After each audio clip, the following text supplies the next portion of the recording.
está de volta.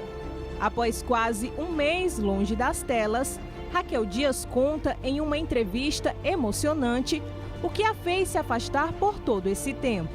É a partir de agora no Chega Mais.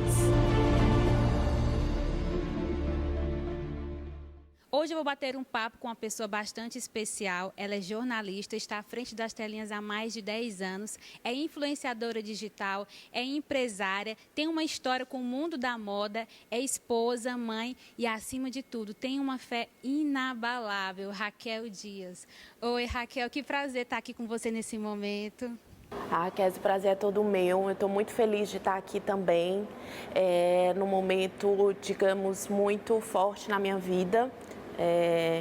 E de poder estar também entre amigos, né? A gente está aqui com você, que é uma amiga querida, uma amizade que foi construída e que eu admiro muito seus valores, sempre admirei, com o Tibério Hélio e a sua equipe, que são pessoas que colocam o coração no que fazem. Então, eu estou muito feliz de estar aqui. Que bom, gente. E para quem não sabe, eu e a Raquel temos uma história, né, no mundo da comunicação. Eu comecei trabalhando com o esposo dela, Urias Moura, e logo depois assumi a produção do programa Super Top, do qual ela apresentava, e eu fico assim, muito feliz em ver o nosso crescimento. A gente torce sempre uma pela outra. Isso é verdade. Mas, Raquel, eu queria começar já fazendo uma pergunta que quem lhe acompanha sabe que você ficou um pouco ausente da televisão e ausente também das redes sociais. E eu sei que você passou por um momento delicado, né, na verdade, e eu queria que você explicasse o que realmente aconteceu nesse período, Raquel. Kézia, bom, foi um momento que eu precisava desse tempo, né, e aí, no caso, vocês vão saber de duas notícias, né, uma que eu estava grávida e a outra que eu perdi o meu segundo filho. Então, ainda na minha primeira gravidez, eu tive todo esse cuidado de só realmente revelar a gravidez ao público. Na verdade, na gravidez da Estela, eu só falei depois do 4º mês. E nessa segunda gravidez, eu já estava meio que pronta para falar. Eu estava com 2 meses de grávida, um pouco mais de 2 meses, na verdade. E já estava até um pouquinho ansiosa para falar para o público. E aí foi quando eu fui fazer os exames de rotina, ultrassom. E na semana em que eu iria falar, noticiar a minha gravidez do meu segundo filho, o primeiro exame, o coraçãozinho não bateu. E aí, para ter um diagnóstico mais preciso, eu fiz vários exames para realmente ter a certeza do que estava acontecendo. E realmente eu sofri um aborto espontâneo, né? Que os médicos e a medicina sempre falam que é algo relativamente comum entre as mulheres, principalmente as mulheres dessa vida contemporânea, né? Então, eu realmente sofri um aborto espontâneo. Mas a verdade é que não é tão fácil assim. Inclusive, me é dada essa oportunidade de falar sobre isso. E você já passou por isso também, né, Kézia? É verdade, Raquel.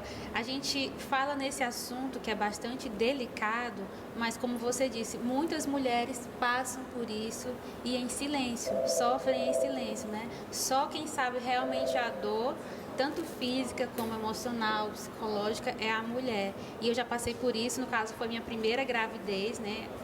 Quando eu tinha 9 semanas de gravidez, quando eu estava com 9 semanas, eu sofri esse aborto espontâneo. E a gente fica meio que desacreditada, né? É verdade. E aí você foi na segunda gravidez, né? Como foi passar por isso? Mesmo com a Estelinha, né? Uma bênção, com saúde, aí você acreditava que tudo já ia dar certo, porque deu certo da primeira vez, né? Exatamente. A verdade é que eu posso, assim, eu tenho muitos testemunhos para dar na minha vida e a Estela é um deles, né? Então, a minha primeira gravidez foi algo improvável, querendo ou não, porque eu sou endométrica, eu tenho endometriose. Então, é uma doença que uma das causas, na verdade, uma das consequências dela é a infertilidade, né? Porém, na minha primeira gravidez foi uma bênção muito grande. Deus me abençoou com uma filha maravilhosa, uma gravidez extremamente saudável, onde eu não tive nenhum problema, muito pelo contrário, eu fui muito feliz na minha primeira gravidez. E na segunda gravidez, a minha expectativa era que fosse assim também, né? Então, eu estava muito confiante de que tá, tô grávida, então vamos lá, vamos aproveitar, vamos seguir o curso, apesar de que é também um momento relativamente tenso para as grávidas, já que a gente está em meio a uma pandemia na Covid, então estava tomando todos os cuidados. Mas a verdade é que os dados mostram que a cada 4 gestações, há um aborto espontâneo. Porém, quando isso acontece com a gente, vem muitos sentimentos, né, Késia? E eu acho que o maior deles, para a mulher que passa por isso, é um sentimento de culpa. Então, a gente fica, o que eu fiz? O que eu comi? O que pode ter provocado isso? Será se eu fiz alguma coisa de errado? Inclusive, você disse que teve Covid, né? Lá no início da gestação, você ainda não sabia que estava grávida. Isso. Eu tive Covid no começo do ano.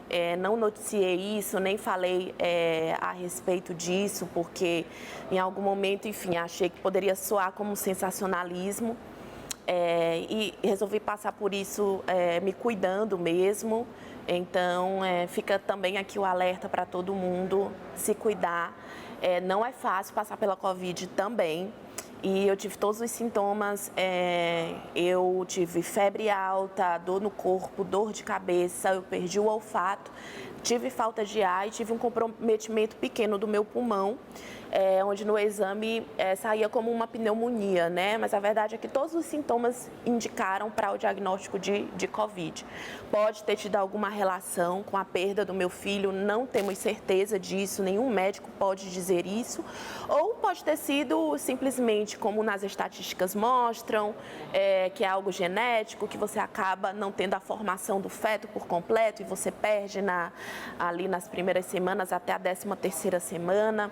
Ou pode ter algo que tenha acontecido por conta da minha endometriose, que também dificulta a evolução da gravidez, ou simplesmente você pode ver tudo isso que você passa como algo que venha também a somar na sua vida, que foi o que eu procurei entender dessa forma, né? Certo, Raquel. E algumas mulheres, quando sofrem um aborto espontâneo, elas fazem um procedimento que se chama curetagem, né? Que é um pouco doloroso, né? Praticamente uma cirurgia, tem um pós-operatório. E você passou por esse procedimento de curetagem? Sim. Como foi? E aí é onde está, porque ainda falando um pouquinho, Kézia, daquele que você falou, que muitas de nós que passamos por isso, a gente passa por isso de forma muito silenciosa.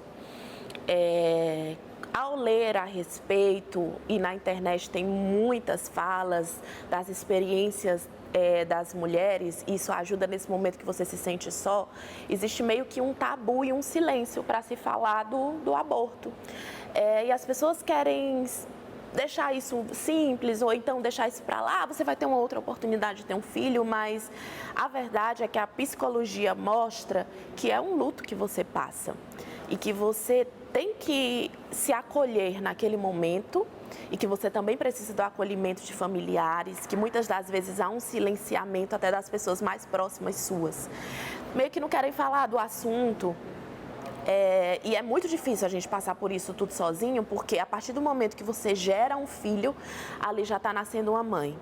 E eu acredito que ainda mais numa segunda gravidez, porque na minha primeira gravidez eu demorei um pouco para cair a ficha, assim, eu fiquei ainda um mês, meu Deus, estou grávida.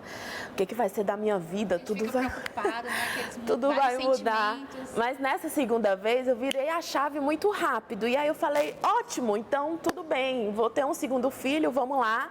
E ali você já começa a sonhar, eu já estava pensando na decoração do quarto, eu já estava imaginando aquele bebê, imaginando qual seria o sexo.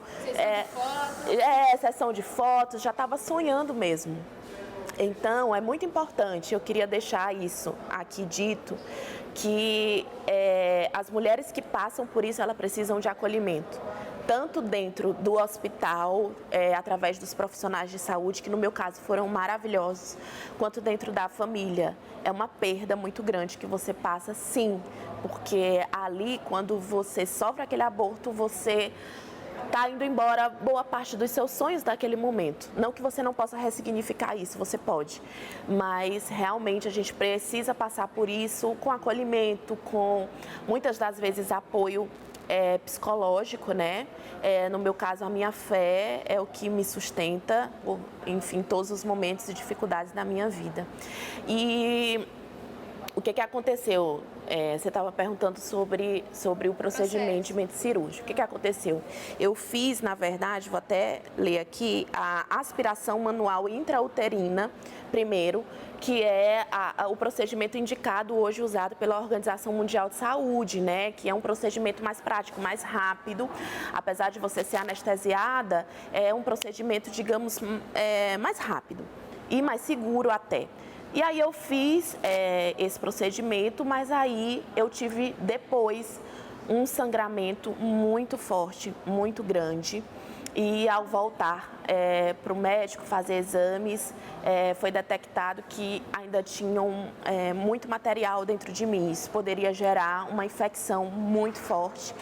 E naquele dia que eu fui fazer o exame, também achando que estou sentindo dores, mas tá tudo bem, eu automaticamente já fui para a sala de cirurgia. Então, foi meio que um susto, mas naquele momento eu vi o cuidado de Deus comigo, porque poderia ter sido algo muito pior. Meu sangramento foi muito forte e tinha muito resto de material. E aí aqui eu quero agradecer a toda a equipe médica da Santa Fé, que automaticamente me atenderam, Dr. Rafael Brito, que foi o anestesista, a minha médica, a doutora Fernanda Tourinho, e a médica que também fez a cirurgia junto com ela, que agora eu não me recordo o nome, que ela foi um anjo de Deus que estava lá, ai, me emociona até de falar. Porque realmente são as pessoas que fazem a diferença Deus na nossa vida, né? Certas, Raquel. E todas as enfermeiras que tomaram todos os cuidados comigo e correu tudo bem, graças a Deus, mas realmente foi um susto. Eu estava sozinha naquele momento, mas Deus esteve comigo o tempo inteiro. E aí veio o pós, né? Que aí, na verdade, eu tive que ficar de repouso mesmo. Bastante tempo, que é como se fosse um resguardo mesmo, né? Quanto tempo? Um mês? Você eu fiquei mais ou menos um mês aí, né? Quer dizer, mais ou menos um mês, somando os dois procedimentos, foi mais ou menos isso. Raquel, eu queria finalizar a nossa entrevista pedindo para que você desse uma mensagem positiva para quem está em casa nesse momento de pandemia. Nós estamos passando por um momento delicado, muitas famílias estão sofrendo perdas e problemas financeiros também. Qual a mensagem que você dá? É interessante você falar sobre isso, porque acredito que a gente está passando por muitas perdas, como você falou.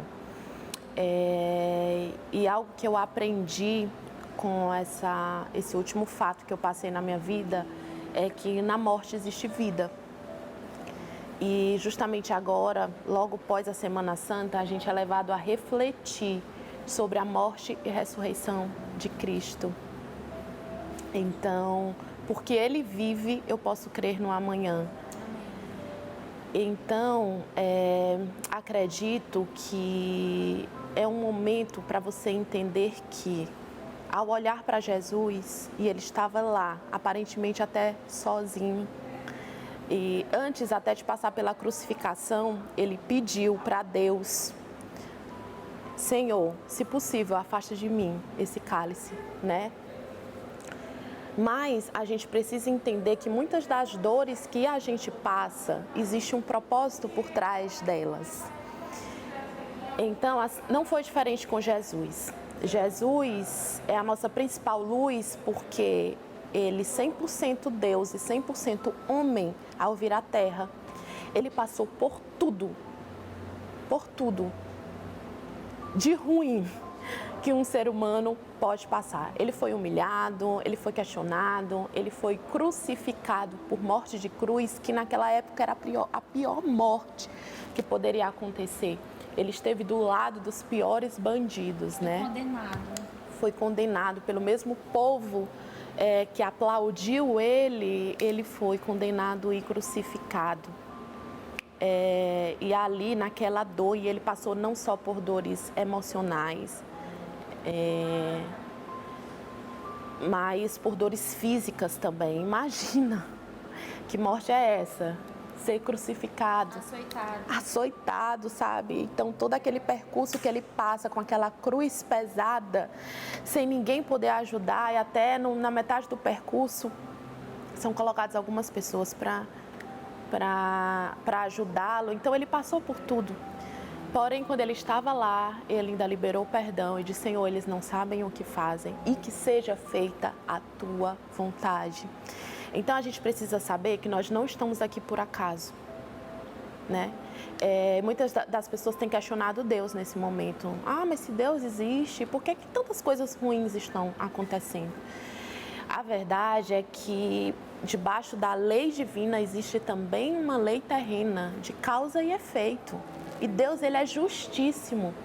Então, tudo que a gente faz tem uma consequência. Não foi Deus que criou esse vírus.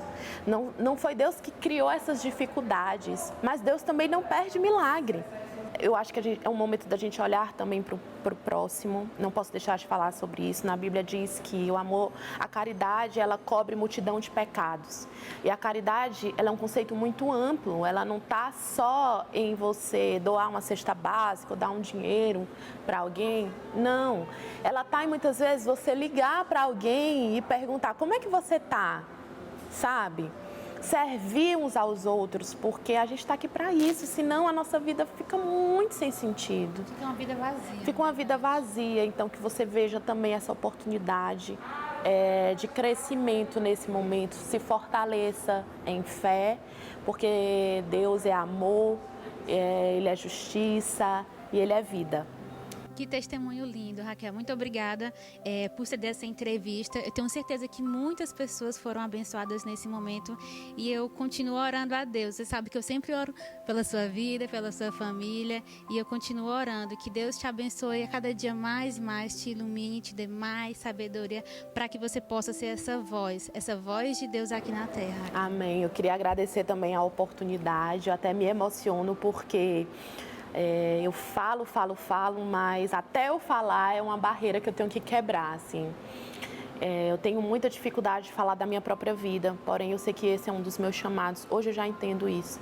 Hoje eu entendo que eu estou nesse patamar de influência, de comunicação, de voz, para que eu possa edificar a vida de outras pessoas, porque aí também está, né, a nossa função aqui.